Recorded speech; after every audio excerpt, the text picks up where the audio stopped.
Well,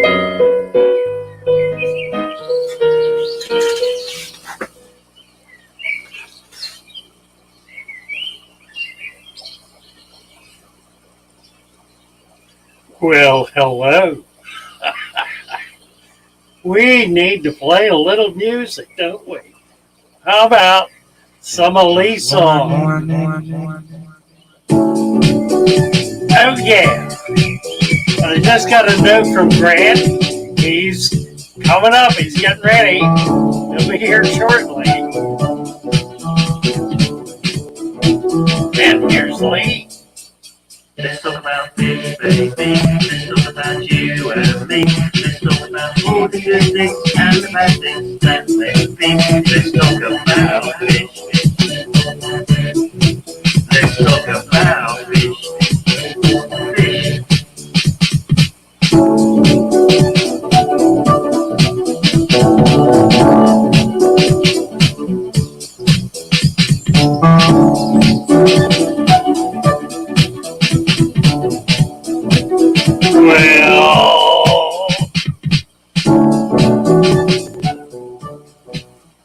Welcome all. Nice to be with you.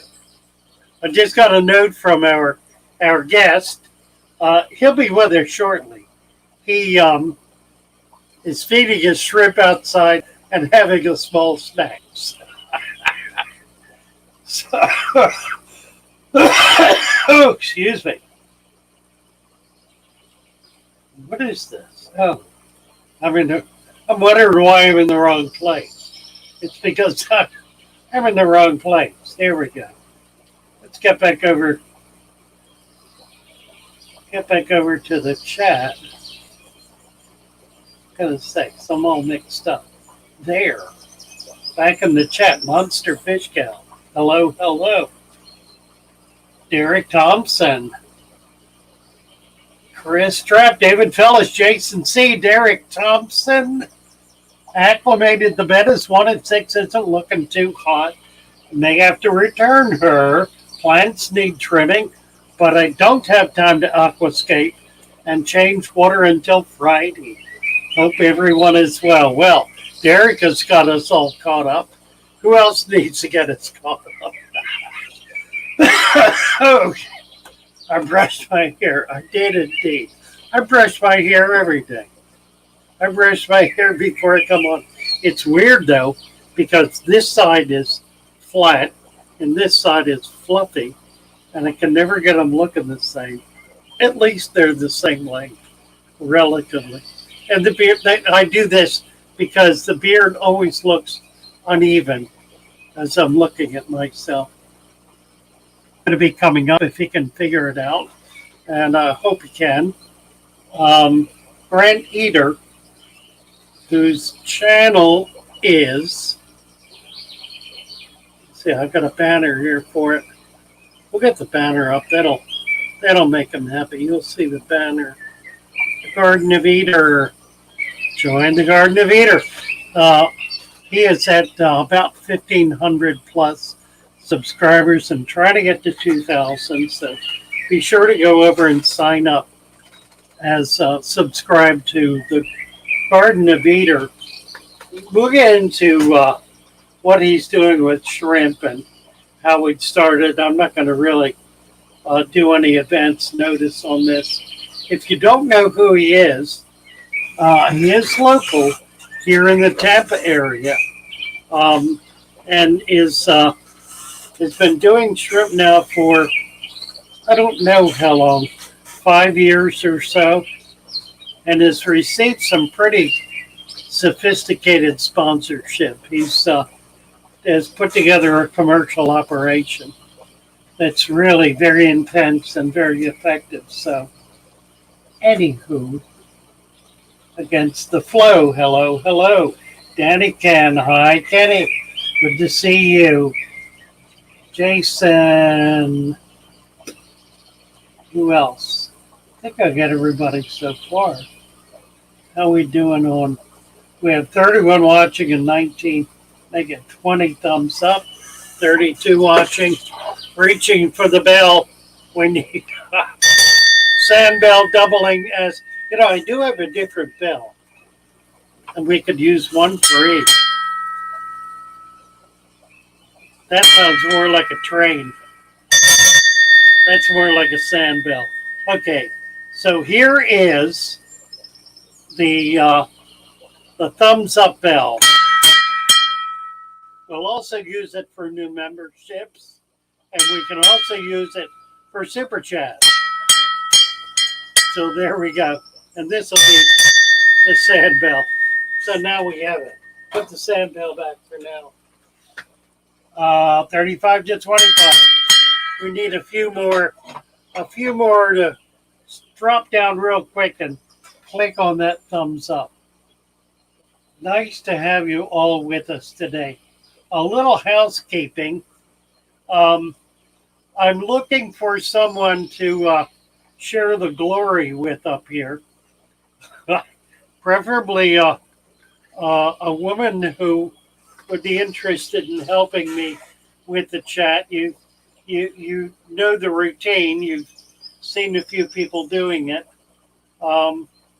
It takes somebody who's lively on their feet and able to handle my irascibility, I guess. So if you're interested, fire a gun in the air for overfeeding.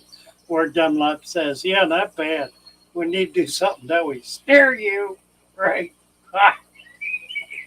Against the Flow just retracted something about the bell, which looked like it was cool. I only caught the first three words.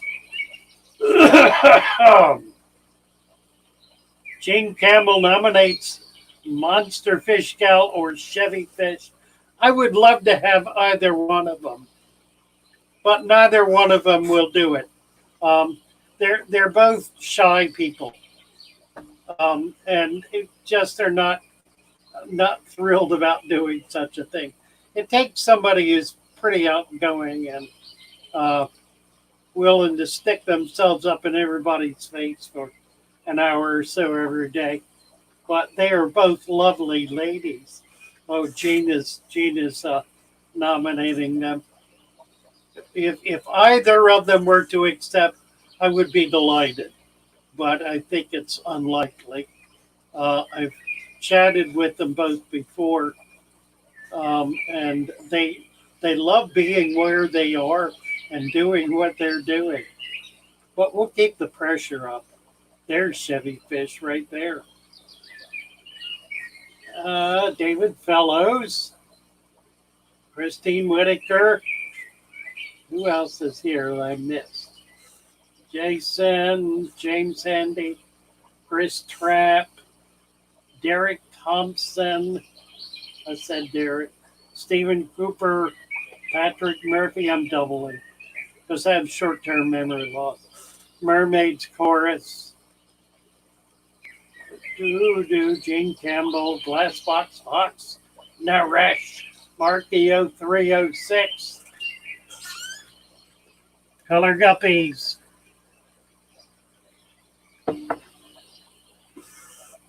Who else? Hannah Robinson. I think that's it. Did I get back to the beginning? I did. Show them to the bottom. See if we can get to the bottom. Anyway, the other thing I noticed is, you may have noticed, is that I changed the start time to 9:30. One of the things that I noticed when we were doing 9 to 10:30 is that at 10 o'clock there was always a new group of people who jumped in. So I wanted to cross an hour barrier. And try to pick up some of that. So starting a little earlier and running through a little later will also help us catch some of the West Coast crowd who have to get up like Kenny there early in the morning in order to catch us. Howard Van Tassel, hello, hello. James Green. New England Endler, hi there.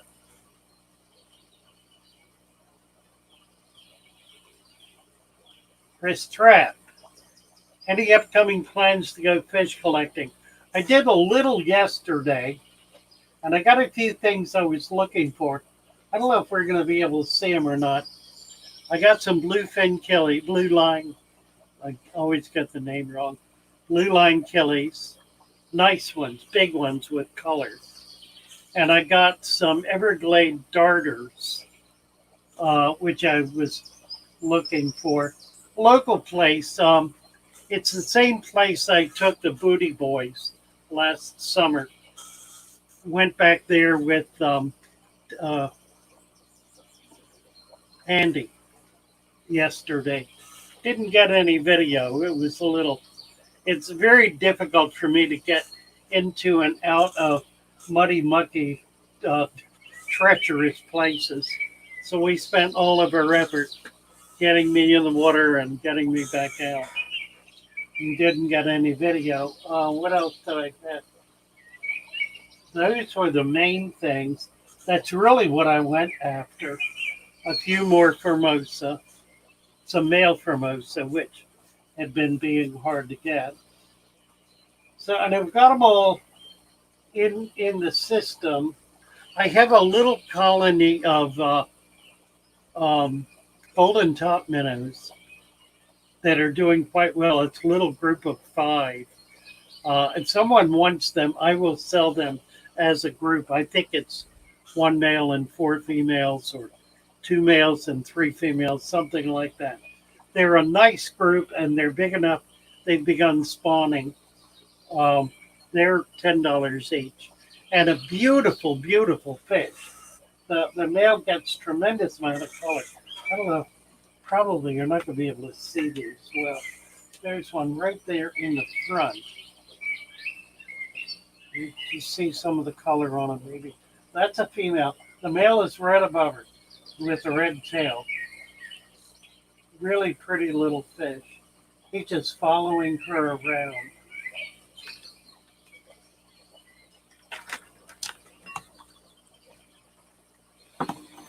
Hmm.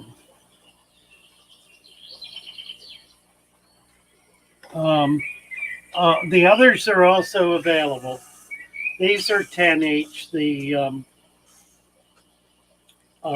That's a golden top minnow. What was the other one I was saying?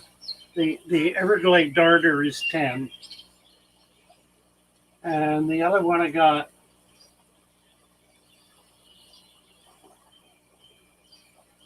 was what? I got more of the top minnows. Is that what I got? I don't even remember.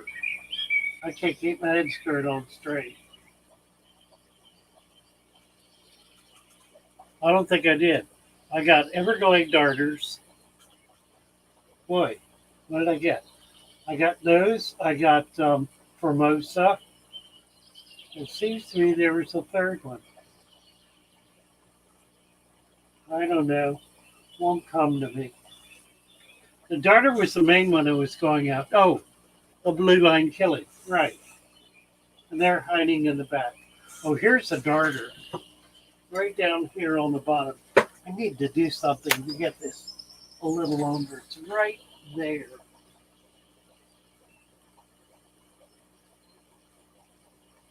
Everglade darter. Not much color, but a really cool little fish. Real interesting behavior. And that's the golden top minnows again. And you see I've got bettas in here. Some in jars and some swimming freely. Did he disappear? He darted away. That's why they call them darters. All right. I don't know what happened to Grant. Is he coming?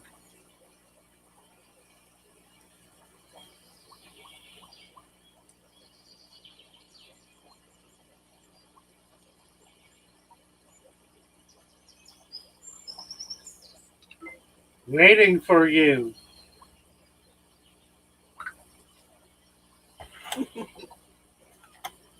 See if he gets up here.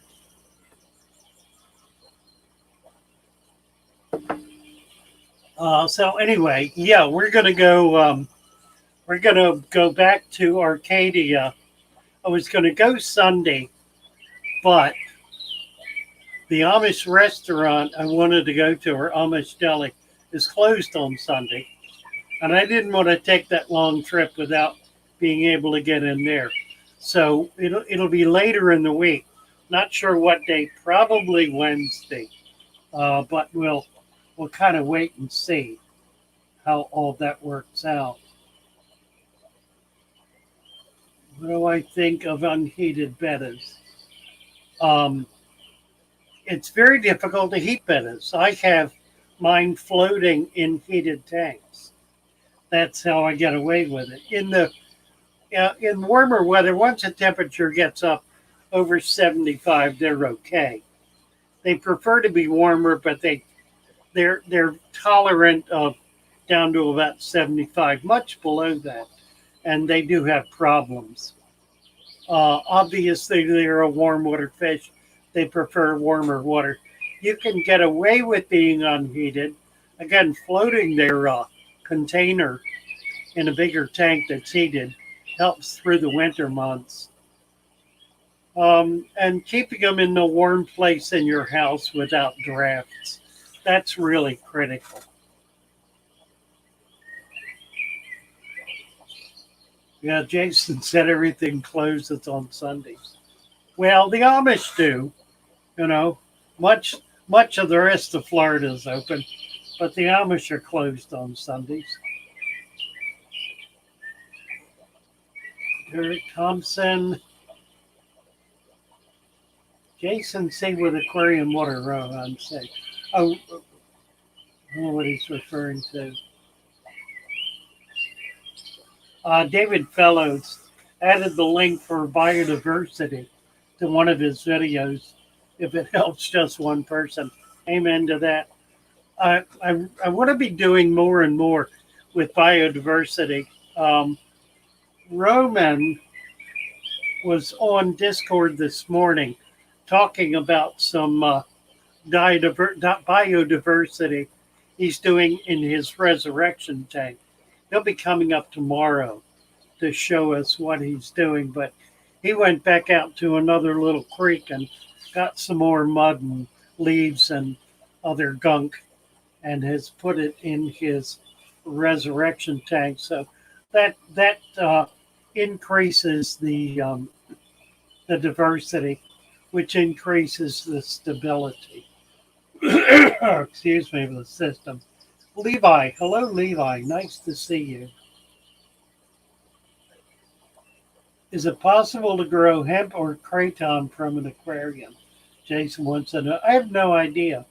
Um, Anything that is a bog plant that lives in boggy water, likes to have its feet wet, will do fine if growing in some kind of a surface container that has water splashing in it.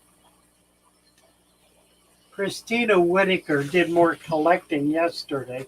Got 2 ghost shrimp, tiny crayfish, which they say can't survive, but think she got mosquito fish. There are a couple of different kinds. There's one that's very plain. Um, the female has a black spot at its belly, and it's ovipositor. That's the gambusi. The other is the Formosa. The gambusi's pretty rough. The Formosa, I've got some schooling right here. Those are Formosa. And you can see in the back are the bluefin killers, or blue line killers. They're not showing any red. Those are probably all female. But the ones in front, the 2 lower ones with the black spot on the dorsal, those are Formosa. There's 4 of them back there now. And some blue fins, blue lines perking along there.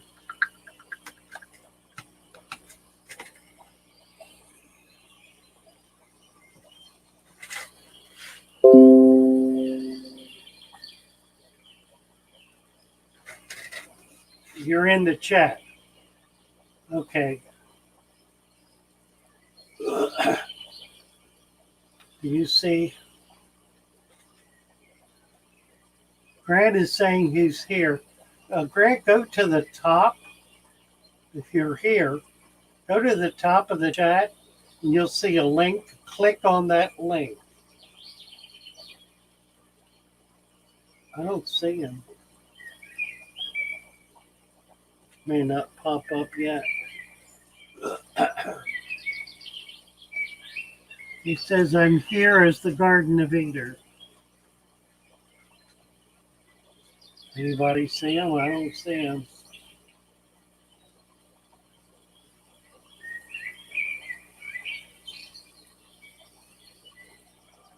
Xanadu.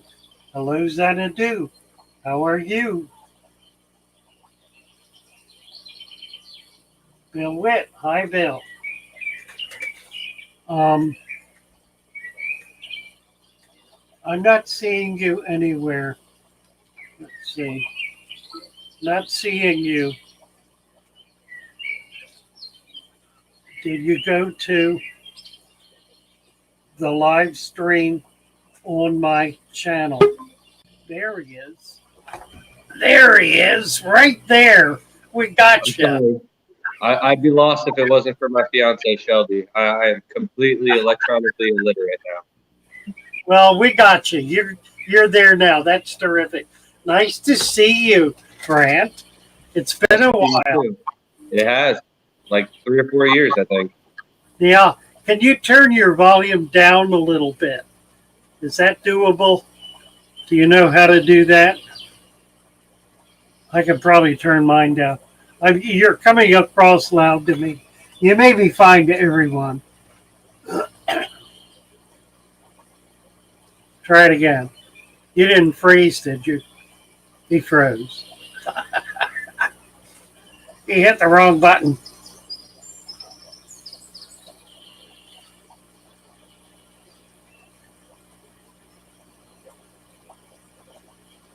Let's see if we get him back. He's frozen.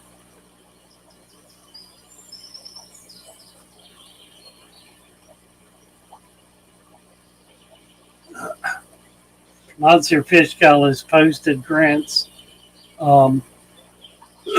Let's see. So we can get him back up here. If you haven't done this before, it's kind of tricky the first time. Once you got it, you got it. But it's a little tricky figuring it all out. Last box is saying he sounds fine. I shouldn't have said anything.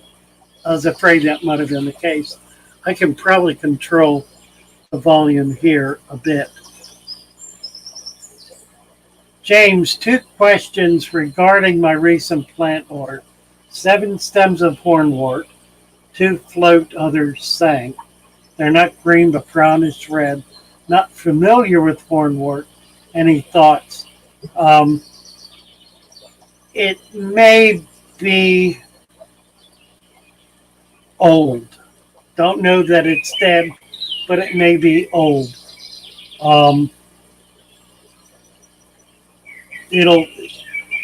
It kind of floats anyway, sort of. So, excuse me. Grant, just come on back up. I think your volume was not a problem. It was just me. It wasn't you. Don't worry about the volume thing. I'll take care of that. Just come on back up. I'm assuming you can hear me.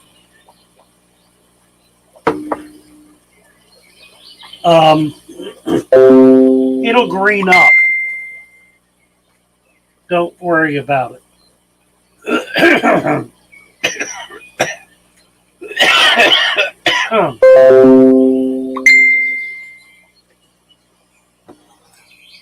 Getting notifications here, and I can't see them because the mic is hiding them.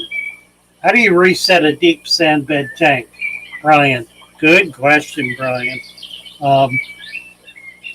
The best way to do that is to add an inch of sand. If you go into it and start digging it up, you may as well start over again.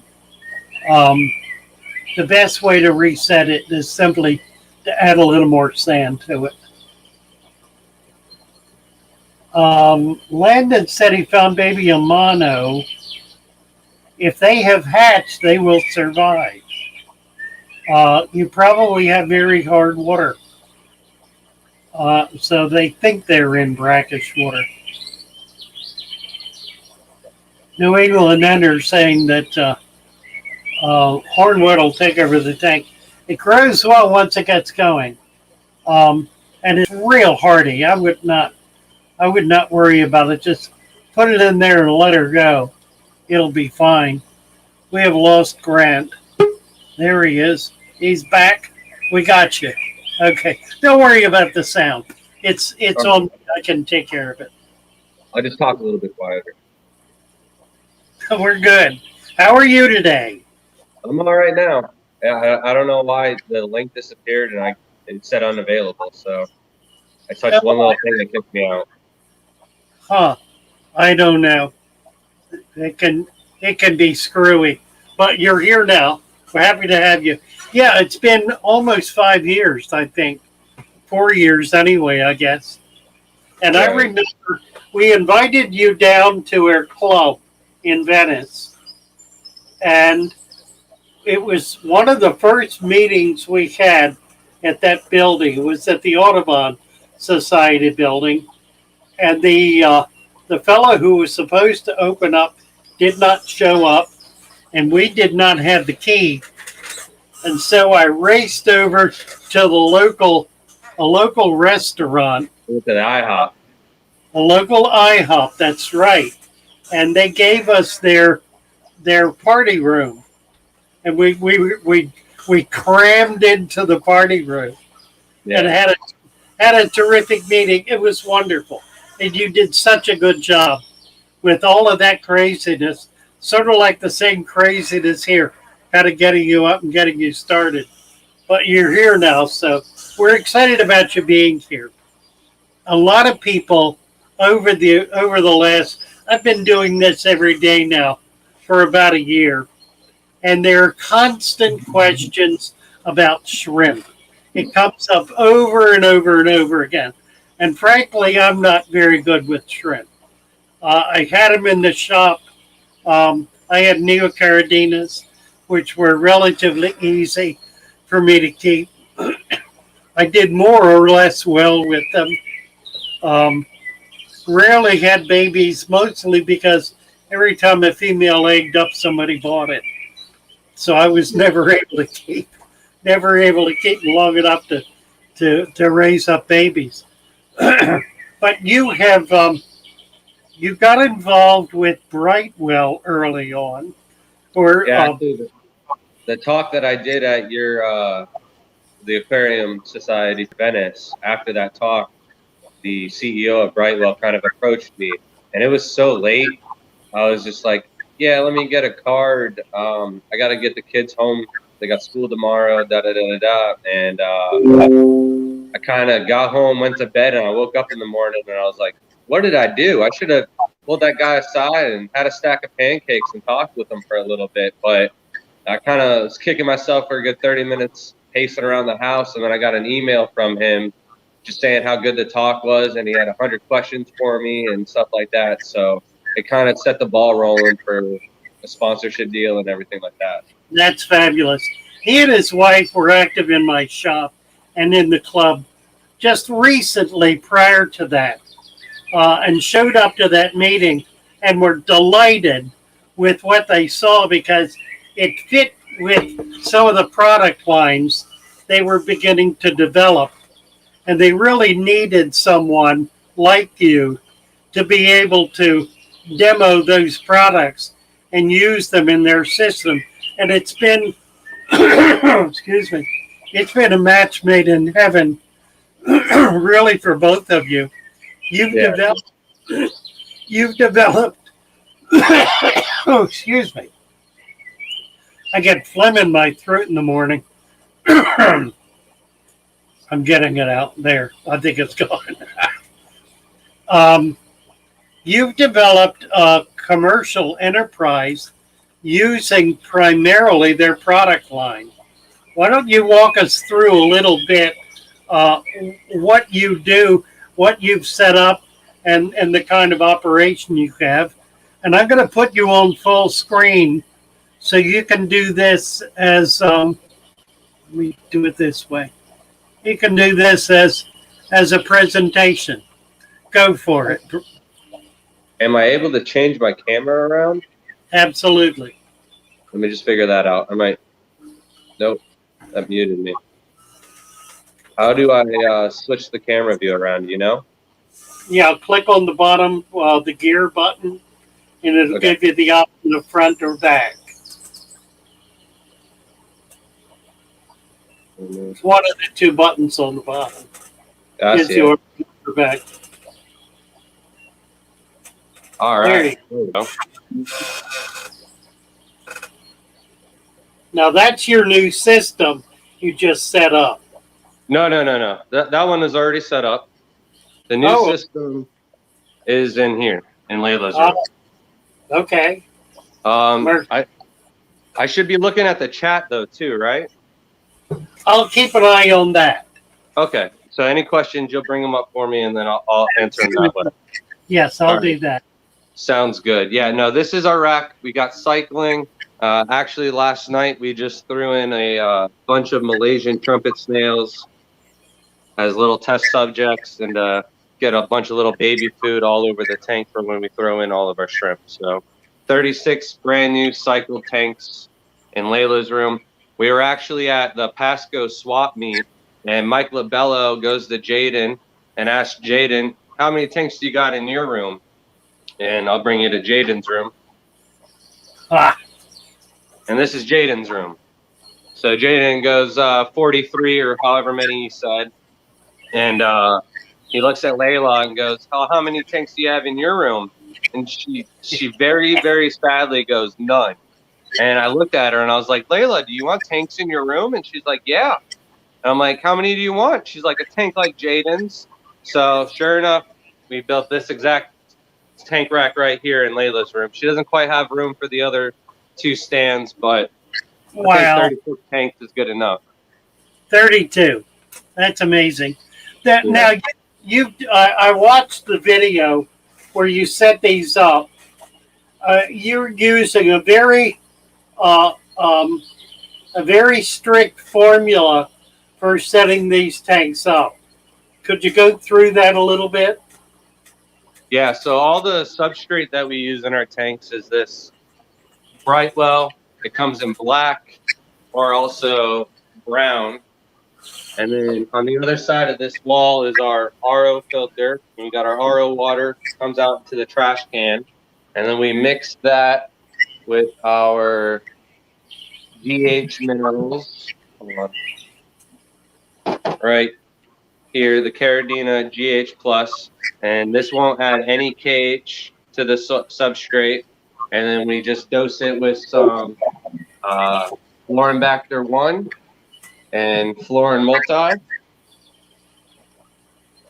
And that's a fertilizer and a bacteria, and the fertilizer just kind of feeds the bacteria. And other than that, we don't add anything else to the tank.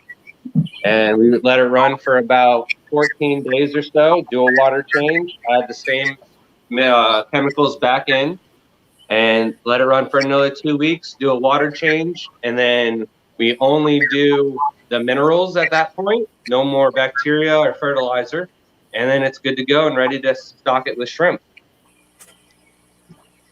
Okay, and then some moss and some other things, but it wood or something like that. But you don't need the mineral balls or anything like that that is commonly sold on the shrimp sites. This is a basic shrimp tank right here. so what are you feeding then? Right now we feed a lot of different foods from CSF to Shrimp King, Pure Nordic. I just get a large variety of different foods, and I just mix up the feeding schedule. They get about 1/2 of a little pellet every 2 to 3 days. So I definitely don't feed that much. I like the biofilm that's readily available on the sides of the tanks for them to eat and whatnot. So that's why a lot of the tanks don't have clean glass. I just leave that for the babies and the shrimp to be able to graze on. Our Sulawesi tank, or tangerine tigers. Nice. So And talk. we're gonna set up this tank to be a nice planted tank here soon. It was our like captive tank that we got from our shrimp outside, or yeah, some of the fish and whatnot that we caught out on the river, and then we were just kind of checking them out in here for a while. So we fed them to the turtles, and then another little biotope from Florida in there. But everything else is really Caridina inside, except for like 2 or 3 shrimp that are for neos, like this one. We got some blue dreams in there. But that tank has a purpose. We're going to use that as like a demonstration tank for different kind of predatory removal and stuff like that. So what's the pH in there? All of our tanks inside, except for the Neocaridina, are going to run anywhere between low fives all the way to 6.5. And then at 6.5, we change out the substrate and reset it. So it goes back down to the low sixes or even low fives. So if you're doing that, you're doing it because the substrate is adding KH. No, the substrate doesn't add KH. The substrate just buffers the pH. If you have any KH in the water at all, it'll affect the pH and raise it. So if you want no KH, the water just adds an acidic buffer to lower the pH of the water. Okay, so why do you change the substrate then if it gets up to 6.5? Because it's lost its acidic buffering capability. So you swap it out so it lowers it back down to 5 or Got 6. it. Got it. Right. I use an API, the droppers, to kind of test the pH, and it only goes down to 6. So I could only assume when all the tanks are reading at 6 that some of them are in the 5s, 5.9 or even lower. Patrick Murphy wants to know, besides the Neos and Amanos, are there any other shrimp that can be kept without RO in a higher pH? Yeah, the tigers. I'll bring you some tigers real quick. These black tiger, orange eye. I bred the tanks kind of real dirty on this one. Hold on. Oh, it's dirty on this one too. But these orange-eyed black tigers, I bred these in with my neos for years and years until I moved them into Caridina parameters and just noticed that they breed better. They grow a little bit faster. But by far the easiest shrimp I think to take care of at all are these tangerine tigers right here. The glare is really bad. Chevy Funds wants to know what water you use and what the TDS is. What I use? I'm sorry? Water. Using RO, I guess, huh? I use RO water with the GH plus to 150 TDS, but outside we use the tap water. Our tap water comes out about 170 TDS, 7 GH, 3 KH. That's for the Neos. But these tigers right here would survive in that. So would these red tigers. Same with the super tigers. As well as the stardust. There's some stardust in here. Raccoons, any kind of tiger should do well in Caridina or Neocaridina parameters, as long as they're not too hard. Some of the pHs can get as high as 8 or higher. You kind of want to avoid that for tigers. And like a TDS of 500 might be a little too high, so you want to keep it lower than that. But for the most case, if your cherries are breeding, your tangerine tigers will be just fine. Nice piece of driftwood. Yeah. Chevy Fish wants to know how you set up your Celoese tank. All right, we'll go to the Silhouette next.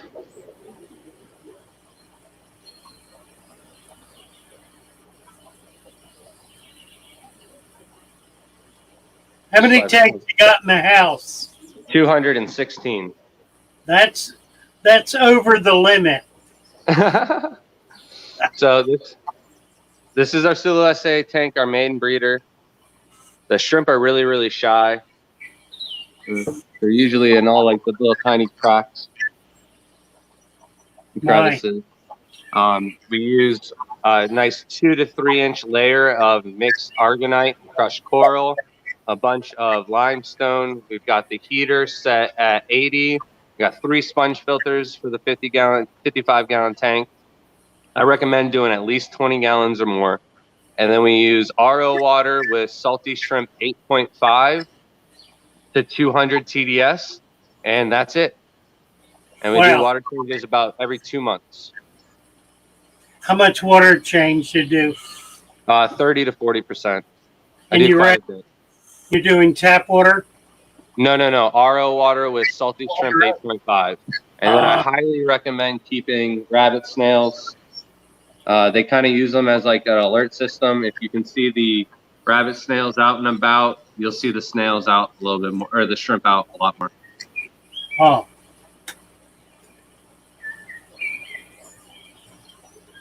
What's the temperature in there? 80. Constant, stable 80. Yeah, see, you got a heater. Yeah. Is that under the heater out every year? Those are sponge filters, yeah. Yeah, the sponge filters.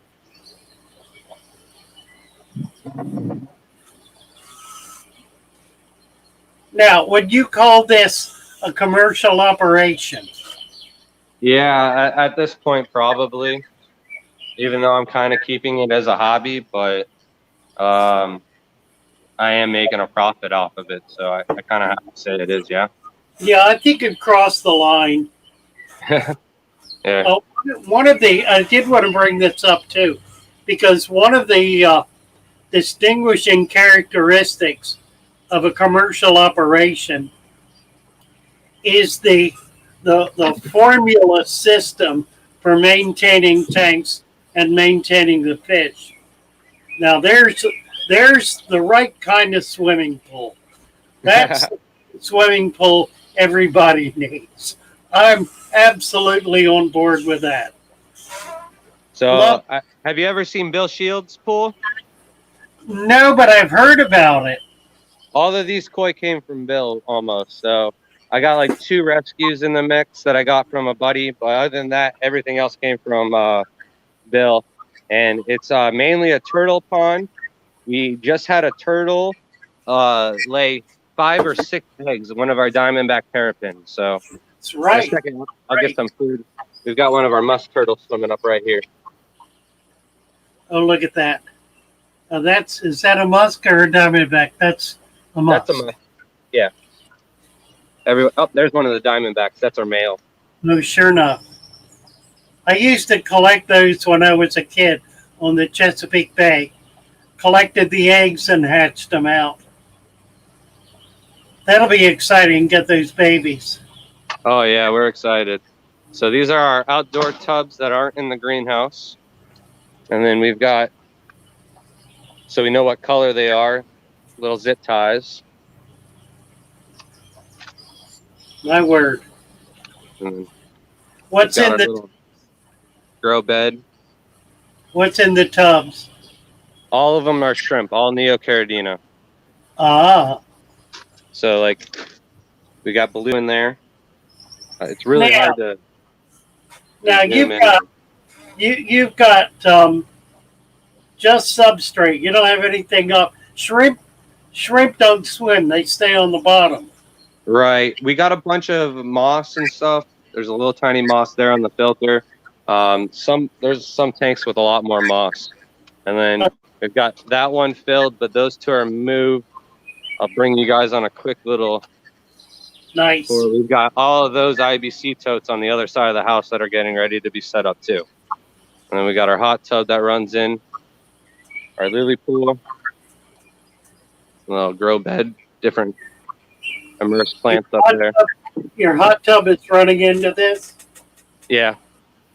And then So it runs into the pool. Wow, that's a cool idea. The hot tub's full of green jade shrimp. Mercy. And then we've got all of our tubs inside. Different color in each one. And these are all just tap water. And then we use the shrimp prep from Brightwell to remove the chlorine. Have you maxed out your homestead there? No. Oh, really? Wow. So you can continue to expand then, huh? Yeah. I'll put on the other side of this wall. I'll put some here, and then I'll put some down the side of the greenhouse on the other side next to those. But I'm just moving slow. We can only get maybe 2 IBC totes every 3 weeks or so. So we're just moving slowly, and I want to do the other side before I start wrapping more on this side. But you're not looking to get to a farm then. You're really doing a farm on your property. Yeah, but if the opportunity arose for us to move to like 10 acres or so, I'd probably take it. I'd just move really slow and probably just double my operation so I could set up there, cycle everything up, and then move everything very slowly so that way all of our colonies continue to thrive. Right. Glass Fox is calling this his dream house. And I got some food for the koi and turtles. Boy, huh?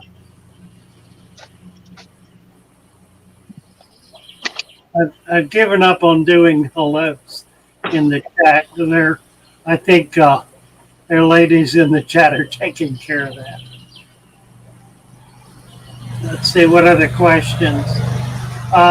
So you do not use the Celoise salt then in your Celoise tank, is that? No, I do. It's a salty shrimp 8.5. It's a Celoise shrimp salt. Okay. And that's our female diamondback terrapin there.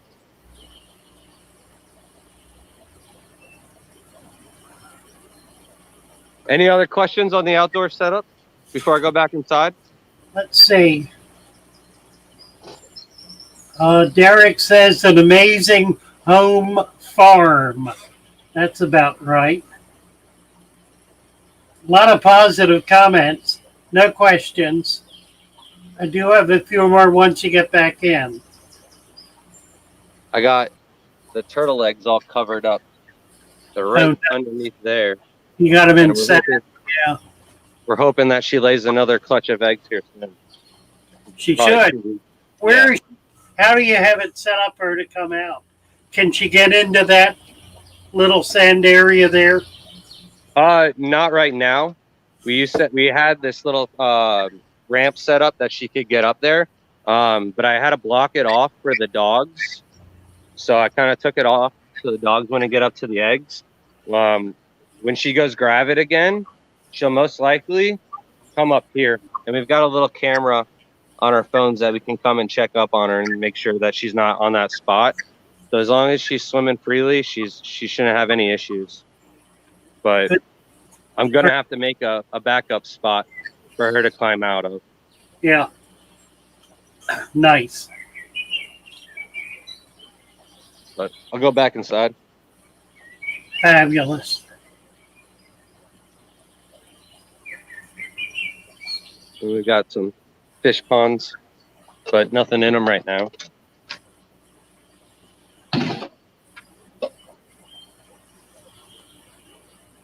Tanks everywhere.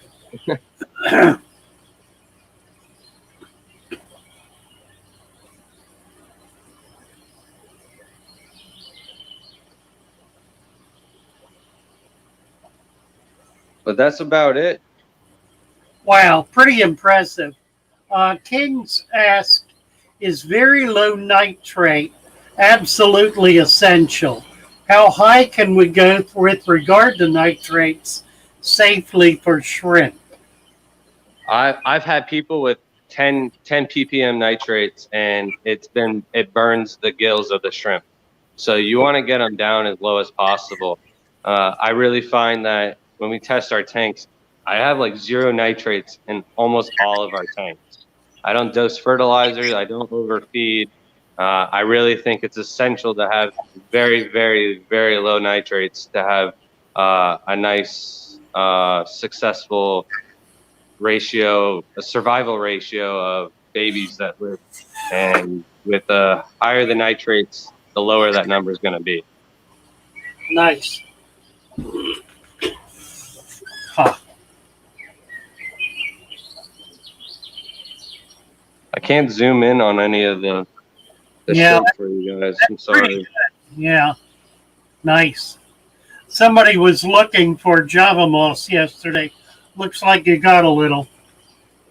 Yeah, there's some mixed in there. It's a lot of Christmas moss.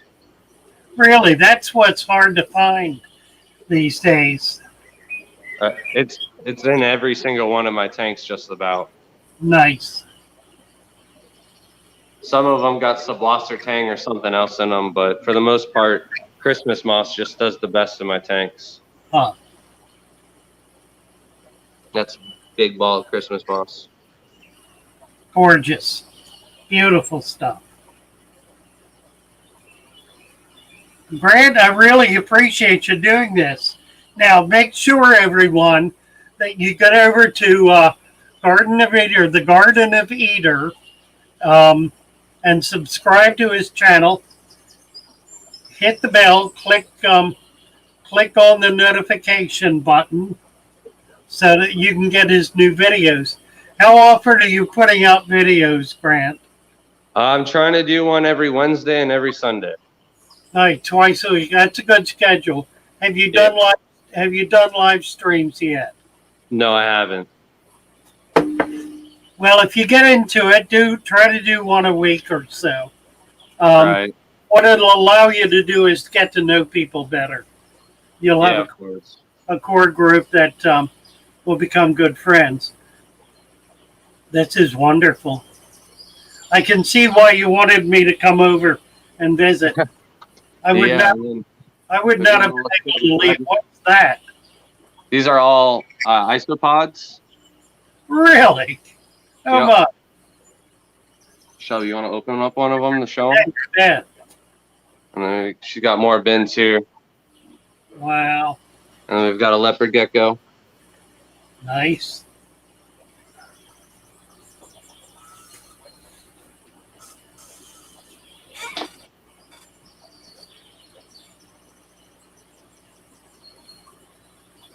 Some blue steels, some lower grade fancy black tigers, black calcios. So how do you get oddball shrimp? Where do you get them from? The oddballs? Yeah.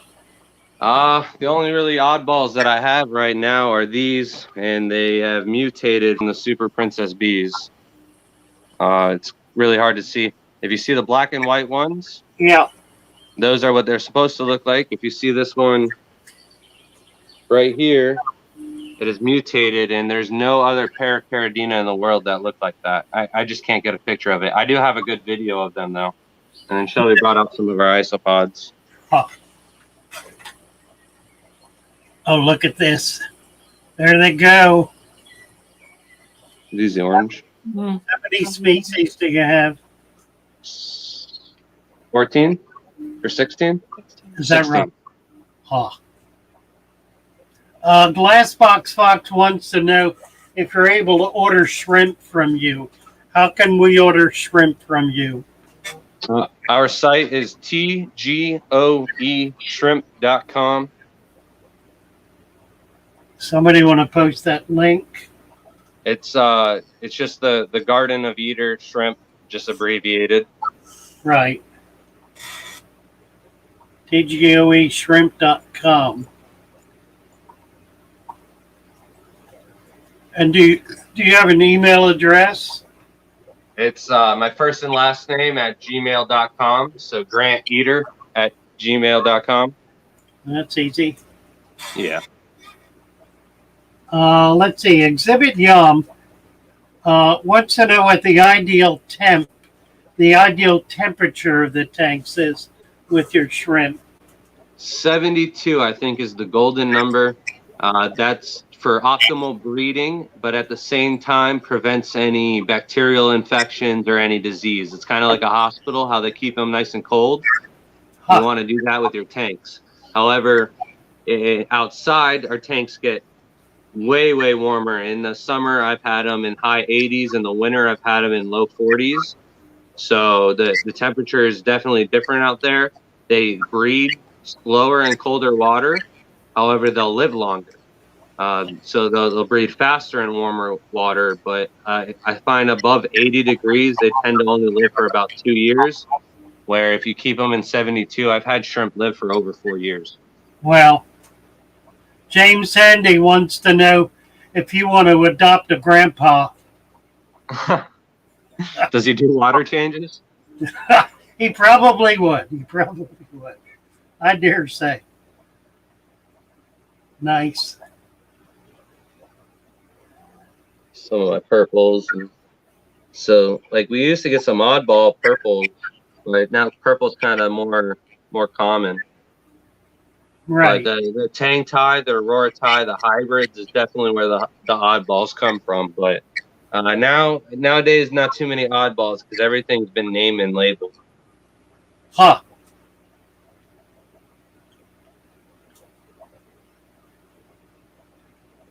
Amazing. And we've ripped out some of these for our tanks at the state fair. Did you get a chance to go over there? No, I did not understand the Tampa board is going to be meeting there this week before they tear everything down. Talk a little bit about that. You and your kids did really well at the fair this year. Yeah, Layla's first time. She got first place with her tank. Jaden got second place. That's with the youth category. And then Shelby got first place for hobbyist planted tank. And I took first place for professional. And that also got best in show. Now, Wow. the Florida State Fair usually happens in February. So our plans kind of got deterred a little bit, but not as many people turned out this year. I really hope that next year we get a lot more. I think because of COVID, there wasn't a lot of competition, or maybe it's just the time of the year. Not as many people are able to do it, but yeah, it's a great competition. It's only like $3 to enter. There's tons of different categories. I think every year there's like 43 awards that go unclaimed or something, Bill said.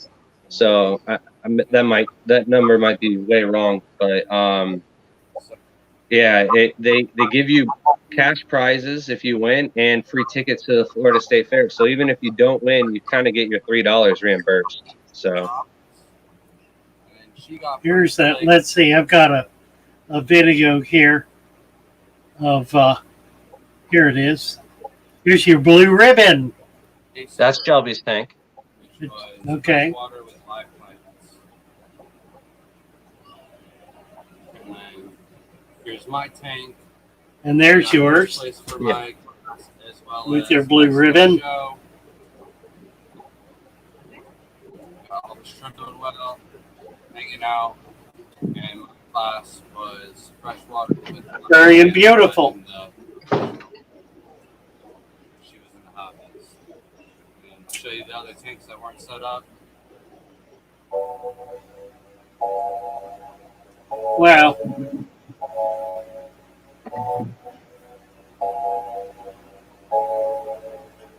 Is that your tank? Oh, Do no, you those are other people's tanks. Oh, okay. My tank is right there, and then Jaden's is right there, and then the rest of the tanks is everybody else's. Right. So this is the Florida State Fair. Has a contest every year where people come and set up tanks in a number of categories. And you can see there's I thought it was a harem, it's not. pretty cool thing. These are all the displays. They have children's displays, adults, lots of categories. It's a wonderful, wonderful program.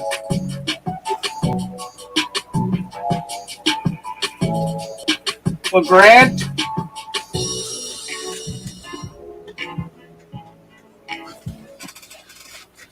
what are we looking at? These are some red wines.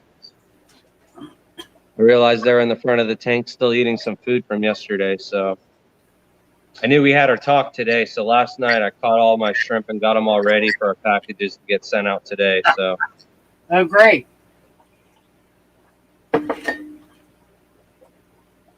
Well, I thank you very much for coming in and being part of our stream. And we're certainly going to be supportive of you. Want to be able to help you all we can.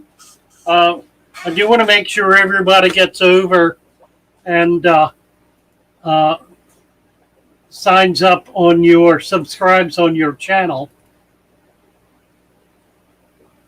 And we've got one day, though, you'll be able to come by and check the house out for yourself, though, huh? Absolutely will. Absolutely will. I've been, want to get up and see Bill as well. And Labello is, I've been going out collecting with him a little bit lately.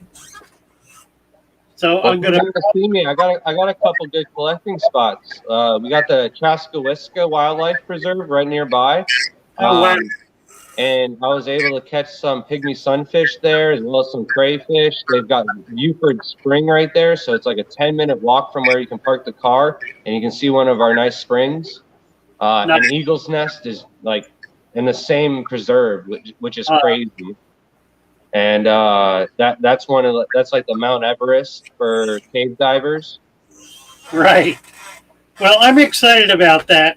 I found a place out past Arcadia that I've been going back to, and I'm getting a lot of Everglade. Oh yeah. It's a really remarkable spot. But I was not able to get any blue line killies there, so I was able to get the blue line killie. Oh, okay. Not the blue fin killie, right? Fin killie, yeah. It's the same one? Same one, yeah. I get them screwed up routinely. So my buddy lives 2 minutes away from me on the Weeki Wachee Preserve, and it's literally a 5-minute walk behind his house. And there are schools of hundreds and hundreds of bluefin killies on every single bend of the river. Nice. I popped down into the water. I take a little left-hand turn, and there's usually 2 gar, about 100 bluefin killies, 50 least killifish, and then every now and then you'll get lucky and get a snook. Nice. Yeah. Nice. Yeah, I also got some darters, Everglade darters yesterday. So got those locally here in Sarasota. But I will do that. We'll arrange a trip. I want to get up and see you. I also want to get over and see Bill. Yeah, sounds good. That'd be fun to do. Yeah. Appreciate you doing this. And we're going to do, I got your link up at the top. I've got your logo in my corner. Yeah, I've seen that. So nice to have you with us today. Oh, I appreciate it. I'm glad we were able to do something. I was held up like 2 weeks ago with nothing to do, and I was watching a bunch of your videos to get me through. Mike Labella had told me about your store going down, and I had didn't have the opportunity to go down there to get any of the deals. So, but he told me that you were doing the YouTube, and I remembered about that, and your videos helped me get through the day. So, well, thank you. Thank you. No, thank you.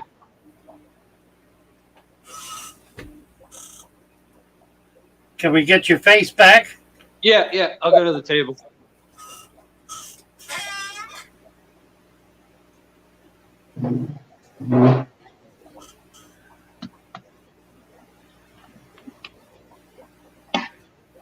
Wonderful.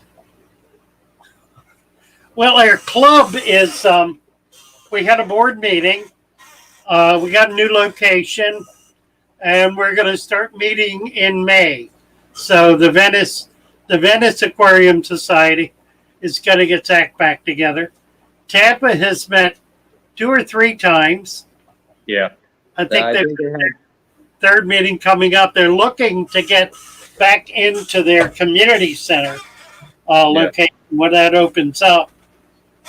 Yeah, they're in a nice hotel though. I had plans to go last month, but that sadly got interrupted. But I'll make it this month for sure. Well, I'll see you there. All right. I've been going to the last couple with Bill Demery down here. You don't no interest in the Pasco Club though?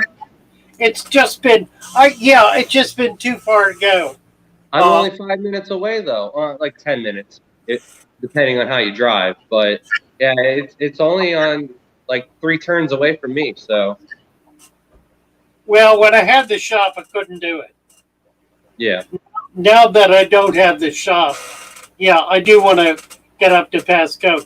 It's a really rip-roaring club. You guys have done amazingly well up there. Started with a younger group, and they've really gone gangbusters. yeah, no, I'm happy to be a part of that. They've really grown from my very first meeting with them. I did a talk in Jose's house, and it was my first talk. I had no idea what to expect or anything like that, and they kind of opened me with open arms and overwhelmed me with praise on how good I did. And I had done some speaking in school competitively, so it wasn't really an issue stepping in front of a crowd or anything like that. But I was so young into the hobby, I didn't think anybody would want to listen to me on what I had to say about shrimp or anything like that. And next thing you know, I'm talking to Tampa, I'm talking at Venice, I'm talking in Colorado. So it kind of really took off. Thanks to Bill and Mike for throwing my name out there and whatnot. But yeah, no, the Pasco Club's really taken off. We have like over 250 bags auctioned off like every single time, and like 40 to 50 people. So And I've heard some pretty nice fish too. I need to get up for that. Well, you can see I have a much smaller operation here. I've got about 11 tanks, and that's all I can do where I am. So I'm looking by this fall to get into a house. We'll be able to expand and get back to a more balanced collection. right, but if you decide to come down to Pasco, kill 2 birds with 1 stone. Go to the Pasco meeting first, and then stop by my house afterwards. That's on a Saturday, isn't it? It's the second Saturday of every month. Yeah. Well, I'll talk to the guys in Tampa, see if anybody else wants to go, and we'll see if we can get up. Second Saturday, that's coming up. That'll be 3, 7, 8, the 15th. Yeah. Right? Yeah. Yeah. Nice. And then, but next month though, there won't be any meeting because they're having the Aquashella show on the same day as our meeting. So instead of having a meeting, they're going to do a big group to run at Aquashella. I won't be a part of the group though. We've got a table at Aquashella, so we'll be selling some shrimp plants, maybe some isopods as well. So nice. Yeah, I'm looking forward to getting over for that as well. That'll be exciting. Yeah, no, I'm excited for it to be in Florida for the first time. I've traveled to Dallas, New Jersey, and Chicago, and it's always worth the trip. So I'm happy it's going to be right here in my backyard, and I can kind of enjoy it without the whole day of traveling there and then having to worry about traveling back. It's only an hour drive. So yeah, look forward to it. Yeah, definitely. All right. So I will see you in Pasco in 2 weeks. Will. Yep. Dynamite. And I'll see you before that. I'll see you next Monday. See you next Monday in Tampa. Yep. Very good. Thank you, Grant, very much. Appreciate it. See you soon. Bye-bye. Well, that was wonderful.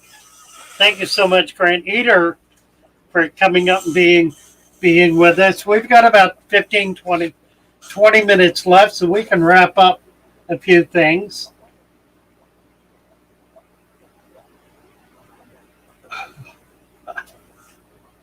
Aquachar is talking about Grant's wife, who is a very high class aquascaper, responsible for some of those tanks we just saw that were entered in the Florida Fair. My goodness, Wyoming says it's freezing there. Got all 4 seasons in one day. Ah, Emily would love to live there. Says it's her dream state.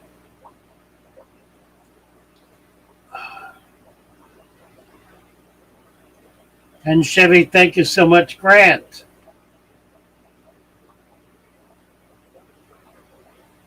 All right.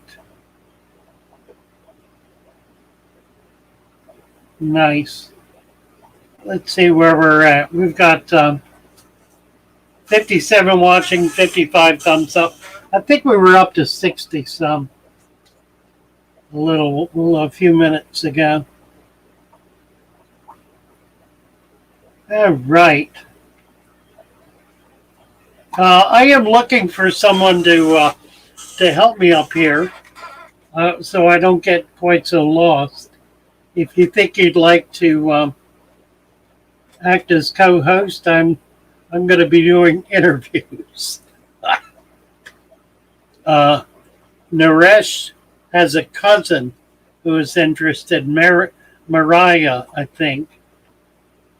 Mariah in Sri Lanka. That'd be interesting, talking to her. Aquachar says Grant is by far the best breeder in the States. He is amazing, isn't he? He just moved very directly and very forcefully. I did not know. That was interesting when he said that the Brightwells met him at that meeting where he did the presentation. I didn't know that. I thought they already they already knew each other at that point, but they picked up very quickly with him after that, and he's been able to use their product line to really focus in on setting up the systems. The point I was trying to make with him, and I want to reiterate it here because I think it's important to understand. Grant has a commercial operation. He maintains the spirit of the heart, if you will, of a hobbyist. I mean, he has his home full of fish tanks. That's the heart of a hobbyist. But the system that he uses for maintaining his breeding operation is very strict, very rigid, and very formalized. It's highly routine. He has very rigid and strict routines, which he does in order to be able to maintain the stability that he wants to be able to accomplish his goals, which is to keep the fish alive, keep them in good health, and get them breeding and raise the babies. To do that on the level that he's doing it requires a professional approach. So it requires a very strict set of protocols that are followed absolutely. Once it gets dialed in and you figure out exactly what's required, which is what he's been able to do, it really takes an engineer mentality in order to be able to do that. He has dialed in a specific set of actions that lead to very specific conditions in his tanks, and he duplicates that with absolute consistency over and over and over and over and over 200 times. He has 200 tanks plus all the bats. Or maybe the vats include the 200. I don't think so. I think that 200 was just the tanks, and then the outside is something else entirely. But the system that he has developed and designed is designed specifically to be able to maintain and breed these animals. That is not practical for most hobbyists. You're not trying to do the same thing over and over and over again. You're rather trying to do the opposite. You're trying to do, as you have multiple tanks, you're trying to do something different in each of the tanks so that they are unique from each other. So it's a completely different approach. His is very much a commercial approach, and he's doing it in order to achieve a very specific goal, which is to breed shrimp. And he's doing that with remarkable ability. Unless you're prepared to do what he's doing, you're not going to get that same result. Now, by following his basic guidelines, you'll be able to keep your shrimp going and keep them alive. I've never been successful with shrimp because I've always wanted to do other kinds of things with my tanks. And so it hasn't worked out. The New York Caridina I've done fairly well with. The Caridinas I never did because I couldn't keep the pH low enough. Didn't really want to. In those few cases where I had some licorice gouramis, I was able to do that and double up on some other kinds of fish. So anyway, I just thought it would be really helpful and important for you to see that and to understand that there are genuine alternatives to what we're doing to the deep substrate. Those alternatives are very much, in his case, a function of trying to achieve some very specific goals. All right, let's see what's in chat.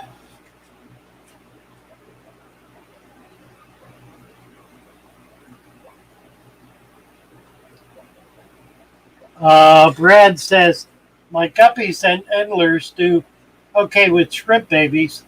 The daddios munch away, though. Indeed they do. And Emily says, and he has dogs, an animal lover. He certainly is an animal lover, isn't he? Great family, and the kids have all. These are little guys. They're like 7, 8 years old. Little kids with bedrooms full of fish tanks that they're very excited about.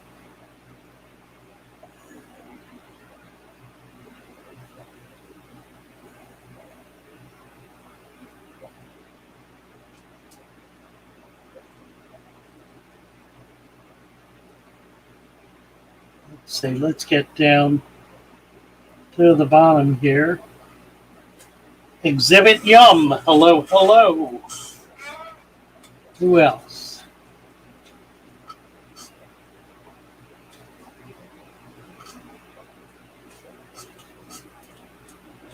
Emily. Jenny Lynn. Hello, Jenny.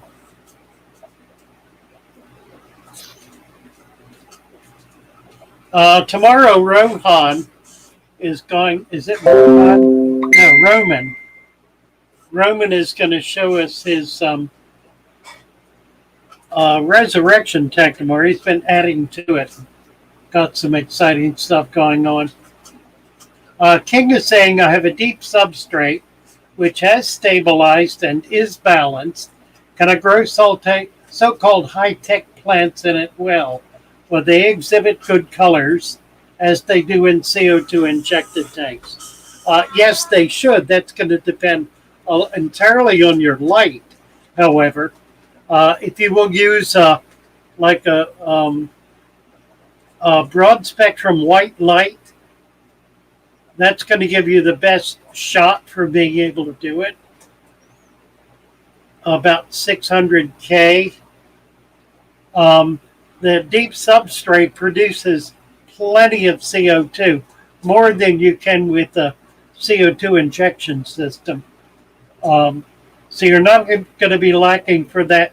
Color is very much a function of light spectrum, and you may need to play with that to be able to get it right. But generally, a bright white light, a daylight, is going to give you the broadest spectrum. Brad can't wait to turn his son's room into I lost the comment, into a fish room.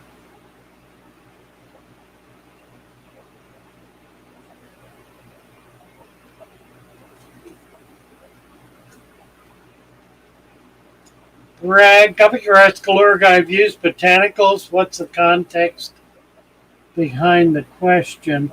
I think, Guppy Grass, do you guys use Indian almond leaves to lower pH?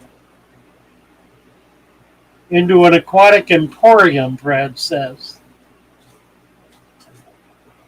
Why not Wyoming? My dog is my true BFF. I have a lot of friends who have the identical relationship.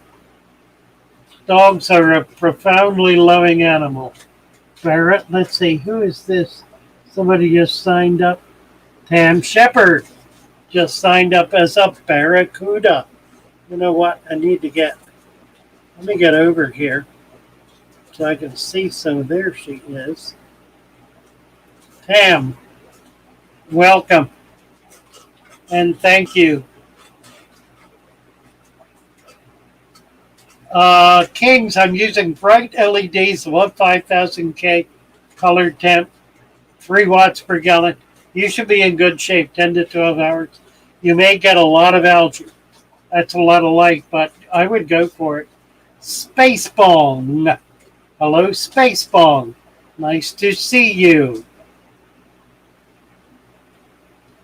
Brad is saying alder cone will work better than almond leaves.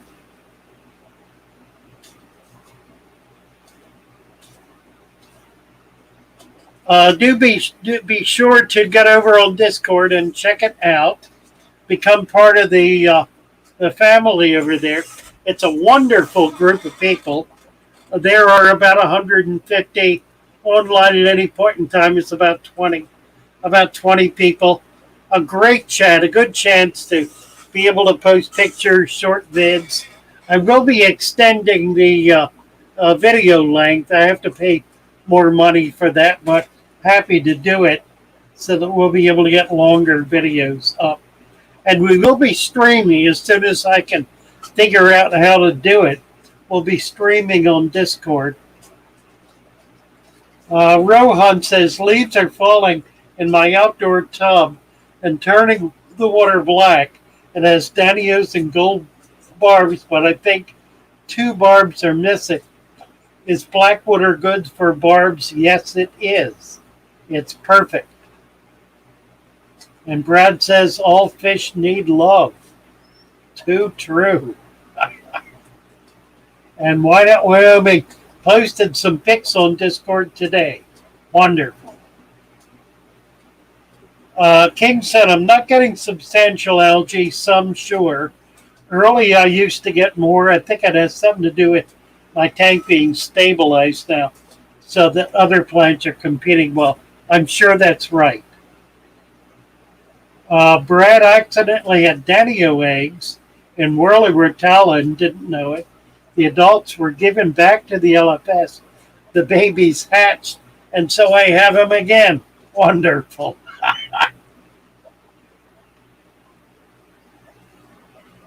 Yeah, Why Not Wyoming was having trouble trying to do longer videos. A few folks have. So I just need to increase the bandwidth in order to be able to do that, and that just costs a little more. I did upgrade 2 days ago, so you may find a difference already, but I'll look at it and probably do another upgrade.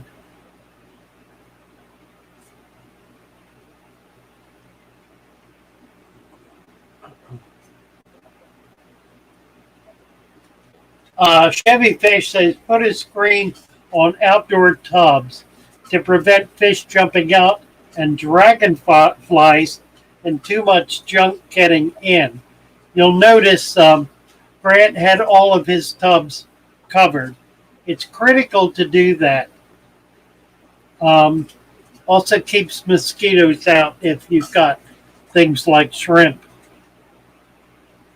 Otherwise, that's a good food source. But um, dragonflies are the big problem because they'll lay an egg and it'll eat 100 babies. I recommend 2 watts per gallon. Yeah, it sounds like the 3 is working well. It's fine if you can compensate for it with adequate plants. That's really the key. Roe had lost the Danio in his siphon tube. Got through the slits. Right.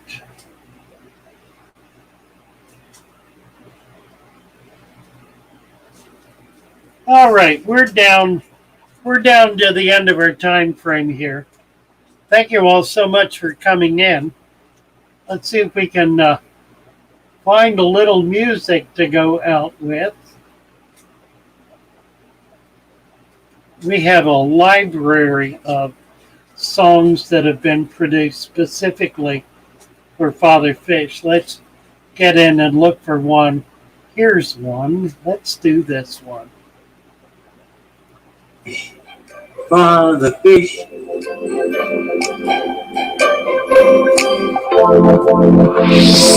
What place to go to if you have Vic? Your fish may itch or even flash. So Father Fish is your one-stop cap. Capital with an inch of sand. Capital with an inch of sand. Raise the temperature with a helping hand and add some garlic on top of that sand. The it will go, your plants will grow, and all of your fish will have a happy home. Father Fish, so Father Fish, your one-stop wonder if you keep fish. Starring Sir Father Fish and all his followers on the Father Fish channel. Over to you, Sir Father Fish. Thank you, Lee, and thank you all for being with us today and enjoying Grant Eater and his fish farm. We will see you all tomorrow morning at 9:30. Bye for now.